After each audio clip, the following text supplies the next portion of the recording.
when you get into the larger units, you can, start to look at your supplies because you're buying in bulk now because you're buying from multiple units instead of maybe for your duplex. You're looking at, yes, your one roof might be a bit more expensive, but it's less expensive than your multiple roofs on multiple duplexes. Your management gets cheaper. Your things like your snow removal and your lawn maintenance get cheaper because it's all in one spot.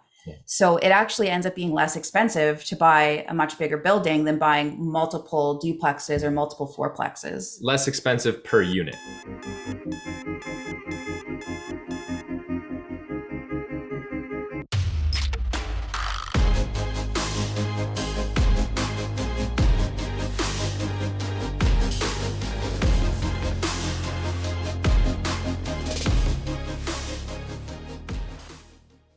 Hello, and welcome back to the Very Real Estate Effect podcast, a show dedicated to real estate investing right here in Quebec. And today, we have a fabulous couple from Ottawa.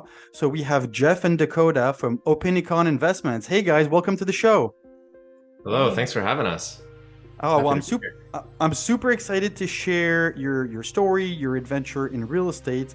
And before we do and we jump into it, I just want to remind everyone, thank you for your continued support. I receive message now every week about the podcast, about what you like about it or dislike about it, what we can improve, and it really means a lot to get some feedback. Please continue to do so. And again, please remember to share it with a friend who you think could benefit from this conversation. Leave us a rating, a comment, or just simply send us some love. And then finally, don't hesitate to join us as patrons. We do more and more now for the inner circle, people who want to join, to have access, to look at deals, so on and so forth. And I'll talk a little bit about it at the end. So there we go. So Jeff and Dakota, you guys are based in Ottawa, full-time into real estate now. First of all, I always like to start with a basic question, how in the world did you get started in real estate investing? It's always a good question. Yeah. And it's a lot of it has to do with Jeff, actually.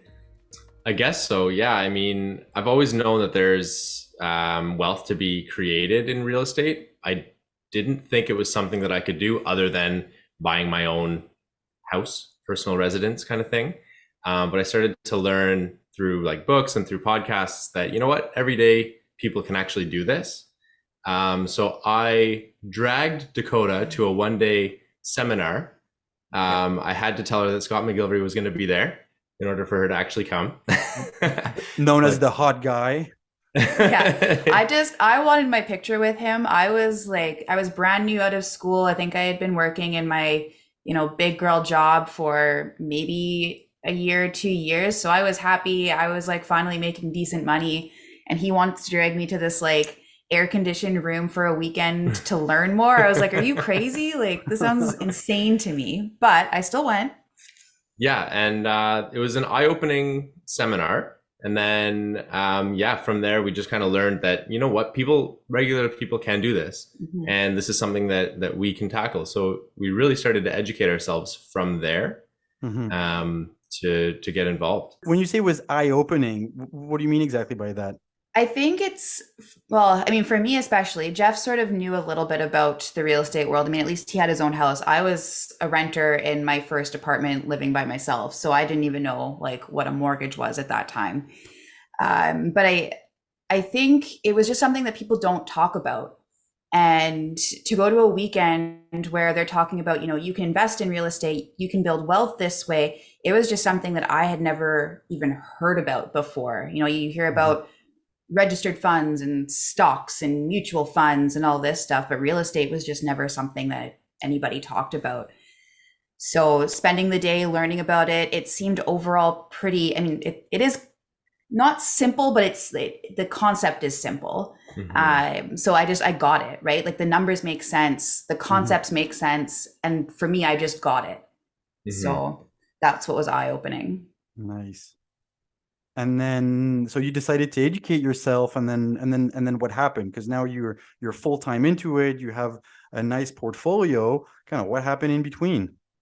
We did a lot of self-education and through books, podcasts, YouTube, and we just kind of thought we were ready and dove in. We bought a bungalow and moved into the upper, well, I'll say upper unit now, but we moved into the bungalow, and renovated the basement to be a legal suite, so that we put an apartment in the basement. So we kind of started with house hacking and realized while we were doing that we didn't really know what we were doing, and the education that we thought that we kind of gave ourselves wasn't enough. Kind of felt like the blind leading the blind, I guess. So from there, we decided, you know what, we need to get some proper mentorship. We need to get a coach. We need to learn from somebody else's mistakes. And that's really once we joined a coaching program is when we really decided, like when we really started to take off, we were able to scale and learn how to do it properly, I think is the biggest thing. Yeah, I think the more we got into it and the more that we were educating ourselves through books, the more we realized that we didn't have the right mindset when we started, where we needed to really invest in ourselves. We just wanted to jump in, get the asset, make it perform, not really realizing that educating yourself and investing in yourself is really where you need to start to set a foundation. But we just weren't in that mindset yet, right? Like money shouldn't be spent on me. It should be spent on buying something. So after that first project, that's where that mindset really changed. And we decided that we needed to get something more formal than just books and podcasts and that kind of stuff. It's a great thing to supplement, but it's nice having someone one-on-one to really push you to get going. You get that accountability and you get that proper guidance, right? You get more of a step-by-step, this is how you should do it. So can you tell us a little bit about like how you found that coach, how it helped you, and then kind of what was your your second deal or first deal as a full-on rental property? Yeah, so our first project, I'll start there, was the SDU conversion, secondary dwelling unit, for those that aren't in Ottawa, I guess. I think it's mostly an Ottawa term. But that was our project, and that's kind of where we were seeing our struggles. So we seeked out a coach, an individual that was actually doing multiple SDU projects in the Ottawa area. And so we were very intentional on who we decided that they were going to coach us. They weren't really ready to be a coach, but we said, we need mentorship. We need you to, like, what are you doing? Teach us what you're doing, because we're trying to do the same thing. We're trying to follow in your footsteps. So we want to do this right.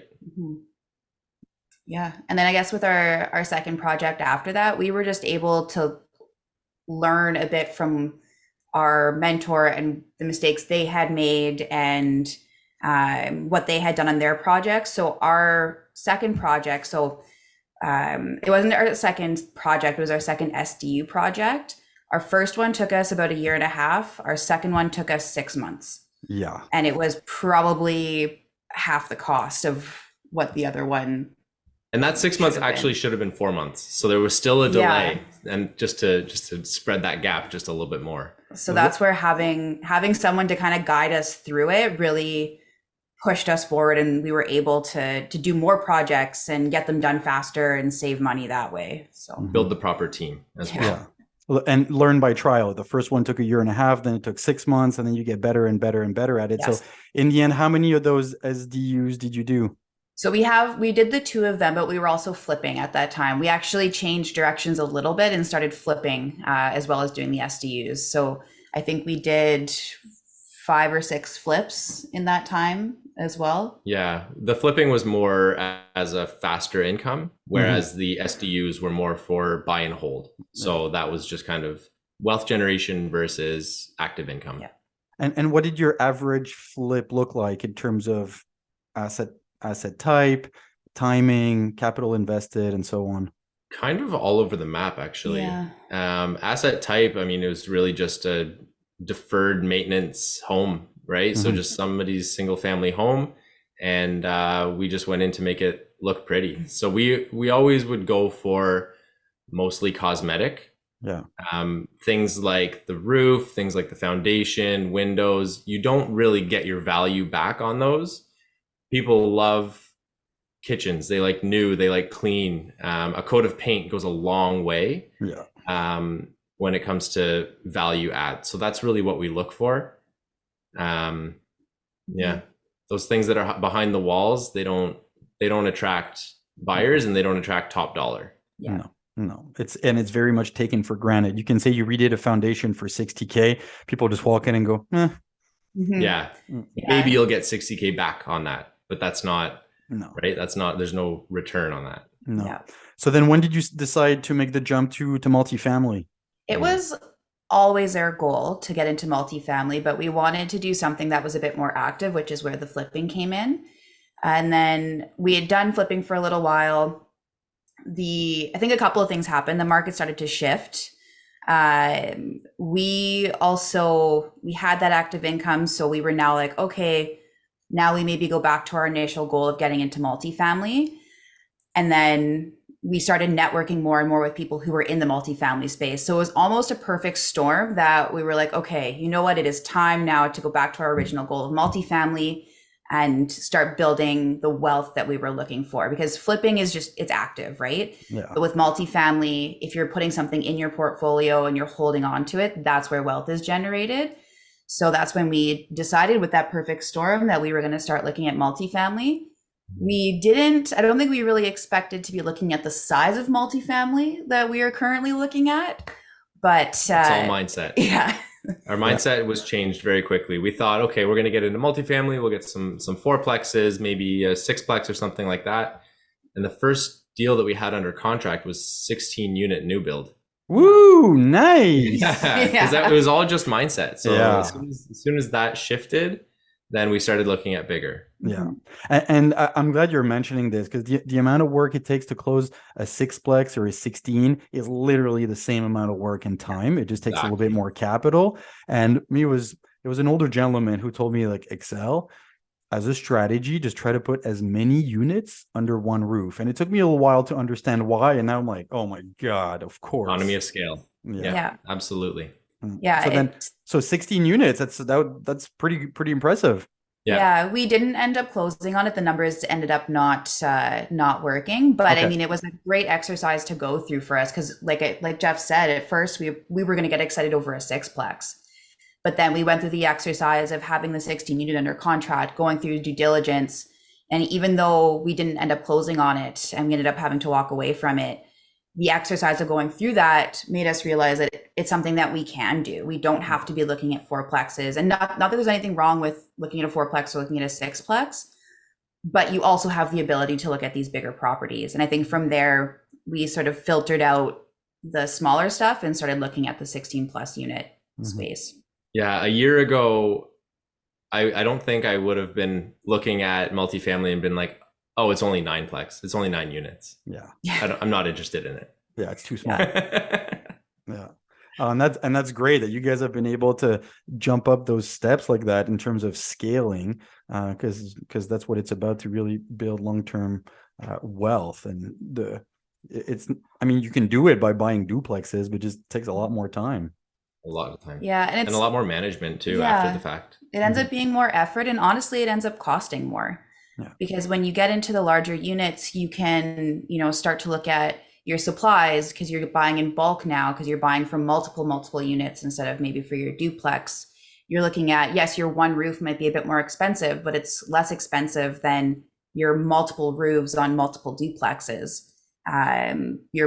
Your management gets cheaper. Your things like your snow removal and your lawn maintenance get cheaper, because it's all in one spot. So it actually ends up being less expensive to buy a much bigger building than buying multiple duplexes or multiple fourplexes. Less expensive per unit. Yes, of course, per door. Yes. Yeah. Mm-hmm. Yes. A 16 unit is more expensive than a duplex. I know. Yeah. But it ends up making more sense when you're looking at your per door cost. Yeah. So as you mentioned, this 16 unit was a fabulous exercise and learning experience. Kind of what happened next? Do you have another one under contract? We do actually. We just got it's a 24 unit portfolio. Also not quite as new as the other one, but built just 3 years ago. Mm-hmm. 2 12 unit buildings, and it also has a piece of land that we can develop on. So we can put another 12 to 14 unit on it. So that's the one that we're doing the due diligence on right now. The numbers are looking good so far. We actually just found out that there's another chunk of land behind this deal that the town the buildings are in really want to build on. So there's more development opportunity than we thought there was initially. So it's exciting, and it's nice being comfortable with those kinds of numbers now. And our investors know that that's the type of stuff we're looking at. So they're not surprised when they see, a 24 unit new build with a development lot come through. So yeah, that's what we're working on right now. And just to understand, when you say like, oh, we found out there's another piece of land, there's like another piece of land behind the piece of land that you could develop, or is it just that the city would allow more density on the existing piece of land that you have? Totally separate piece of land. It's like 2 acres. Okay. It's adjacent to the buildings that we're looking at. Yeah. Okay. So you'd have to acquire that land as well, and hopefully be able to amalgamate and do like 332 units or something like that. Yep. And that's the thing. It came up in conversation because it's available. Yeah. Okay. It's available to be purchased. So okay. So I'm sure you're on this like ASAP. Yeah. We just found this out like yesterday. We went to walk through the buildings yesterday for the first time, actually. Okay. Yeah. We've had it under contract for about a week. Nice. Congratulations, guys. And so kind of like walk us through what's the plan on this in terms of your delay to close, what you're looking for, and then like 3 to 5 years. What's your exit strategy, or do you want to keep for long term? So this is strictly buy and hold. The assets perform as is. So the 212 units perform. And really it's just a buy and hold game. The piece of land, we're looking at it as almost a bonus. There are multiple exit strategies with that, but our plan right now is to build. Probably in 2025, we'll start building.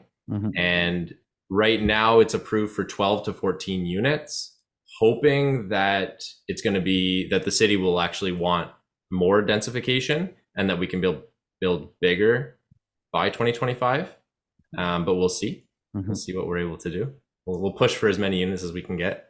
On that lot. This is a project that's going to sit in a portfolio and just be a gem in the portfolio that you're going to hold on long term, potentially like generational wealth. These new builds, they're great because in 20 years, it's still going to be a relatively new building. So when you go to sell it, it's not like you're selling something that's 100 years old and the other end is going to be a little bit nervous about that. Yeah. It's still going to be a relatively new building. You're going to have a nice period of time where the roof doesn't need to be replaced. The windows don't need to be replaced. So we like those kinds of deals because we know that our investors can rest easy at night and not worry about, when do the windows need to be fixed again, and when's the furnace going to blow and that kind of stuff. Not only do we like that and our investors like that, but lenders like that, like new. Yes. And insurance likes new as well. So everybody's happy. Yeah. Yeah. And it's a lot less management. Yep. Yeah. Exactly. Yeah. Everyone sleeps a little bit nicer at night. Repairs and maintenance. Even the property manager sleeps better. Yeah. Repairs and maintenance is lower. No. So it's really good to see the evolution of like a single family home, and then some SDUs, and then a couple of those, and then small multi, and now it's like on a 24 unit with development and stuff. First of all, congratulations to you guys, because clearly you've been able to scale up and you have the mindset for it. And kind of what I wanted to ask you last is like, what in your opinion makes the difference? What made you successful? Like, how did you get to that point within like a 2-year period where some people are stuck buying single family homes for forever? I think there were a couple of factors. I think the biggest one was being open to learning and being open to having our mindset changed. Because like I said, when I walked into this, I didn't if you had talked to me about amortization schedules, I would have been blank. I would have had no idea what you were talking about. I didn't know what that word meant. And, even though I graduated from school and I thought I was done with my education, I was willing to learn what these things meant and how to apply them. So I think both of us were very open to learning these new concepts and having those mindset shifts. I think a lot of people get very nervous when there's new learnings and you have to start thinking in different ways. So for me, and from what I've seen from our journey, I think being open to those new concepts and open to mindset shifts and allowing that happen, I think that's where we were able to propel ourselves forward. Yeah, really getting outside of our comfort zone. Yes. Yeah. A lot of that is mindset. I think something that has really helped is we're very coachable. I think for somebody to be coachable is that's crucial. Somebody that comes in that thinks they know everything is not going to get very far. No. It's really interesting that you say that, because I feel like over time I've met quite a few people who say they want to do it, but as you mentioned, like they almost kind of pretend to know everything. And so they're scared of not knowing. And so they'll kind of like baffle just to say something. And it's like, look, man, it's okay. You don't know. You just need to learn. Like no one expects you to be born knowing this stuff. Of course, just invest in yourself and learn. Yeah. I wish they did, but they definitely do not. No, the school system fails us when it comes to personal finance. Oh my goodness. Like I said, I didn't even know what a mortgage was, and I was like 25 at the time. So that's scary to think about. Yeah. But it's almost become a passion of ours as well now, because we see what we didn't know at the time, and knowing that we almost stumbled upon this knowledge. And I think we were lucky in a way that we found ourselves in that room initially when we did. So now we've kind of taken it on as like a passion project almost to talk to people about this, because I think it is important. It's good for people to know what their options are and that this is possible. So for sure. And again, it goes back to the mindset of perseverance, persistence, and I'll educate myself. It always blows my mind when people want to go buy a $500,000 property, but they won't spend the first 5K to go invest in themselves and learn how to do this. It's so basic. Yeah. And when we were talking about this the other day, because we come across that a lot where people don't want to put any money into their own teaching. And we were talking about, if we were on the passive investing side, and we were investing in someone's project, I'd be very scared if it was someone who wasn't willing to invest in themselves to learn. So for me, if I were to take a step back and be a passive investor, I would want it to be someone who's willing to put that money into themselves and willing to pay for their own education to learn this kind of stuff. I mean, it's the same as going to university, right? Like if I'm from the healthcare field, you don't take care of patients until you've spent the money to learn how to do it, because you're going to kill somebody if you don't do that. And it's the same thing here. That's a really good example. Money, time, right? I don't want to invest time into somebody that's not willing to invest into themselves either, because it's just a waste of my time. Yeah. Wow. Words of wisdom. Thank you for sharing all of this. As we're getting towards the end here, if people want to find out more about you, what's the best way to get in touch? Well, we have a website now, so that's good. Opiniconinvestments.com. Okay. And then Facebook, we're both available individually and as Opinicon on Facebook too. Yeah, so I guess Dakota Warkentin, Jeff Barker, you can look us up on Facebook. We're both pretty active, and then also on Instagram as well, Opinicon Investments. We are all the socials. Find us on socials. We're pretty active on social media. We like to post what we're doing, but also some of the stuff we've learned along the way, because I think that's important for other people that are following us. So if you want to, follow our journey, learn from our learnings and learn from our mistakes, then give us a follow. For sure. And to everyone listening, please rewind 20 seconds. Go and follow Jeff and Dakota. You have tons to learn from them. And thank you very much to the two of you for your participation today. I really appreciate sharing your story. Yeah, thanks for having us. Well, and to everyone listening, share this episode with a friend. It is possible to start with a condo, a duplex, and then scale up. Jeff and Dakota have done it. And if they did it, you can do it too. So stay tuned for more and for another episode next week. Thank you very much. And as usual, keep researching your market. Go make some offers. Talk to you next week. Ciao.